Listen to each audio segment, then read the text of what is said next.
Tampa, Florida, December 3rd, 2025. Dylan Fogel was found guilty. Charges: first-degree murder, vehicular homicide, DUI manslaughter, attempted first-degree murder, DUI with serious bodily injuries. The jury took 2 hours and 45 minutes to come up with that guilty verdict. Dylan Fogel would be sentenced to life in Florida State Prison. Florida doesn't have parole. He will be in the prison until he dies. 25-year-old Dylan Fogel and a friend he worked with at a trucking company. The two men would go to a strip club called Emperor's Gentlemen's Club located at 5718 East Adamo Drive in Tampa, Florida.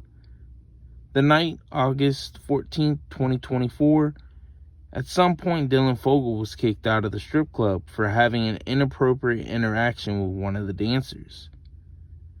Dylan at this point was heavily intoxicated. When he was kicked out, he would walk away on foot. He would be gone for about an hour. When Dylan showed back up, he was driving the semi-truck. Surveillance footage from the strip club would show a group of men throwing the co-worker out of the club, and Dylan Fogel driving his semi-truck into the strip club and right into the group of people. One of the people would die, Giovanni Soto's, and injuring others. The truck would crash into the building. Dylan did make 53 phone calls around this time and sending out texts from the time he got kicked out of the strip club and until he drove the semi into the building and killing Giovanni Soto and injuring others. One of the texts he sent out right before he crashed, it said, in quotes, "Goodbye, I'm going to prison for vehicular manslaughter." End quotes. Dylan would be arrested 8/13/2024. First-degree murder, 2 counts of attempted first-degree murder, 2 times serious bodily injury, DUI manslaughter, and vehicular homicide.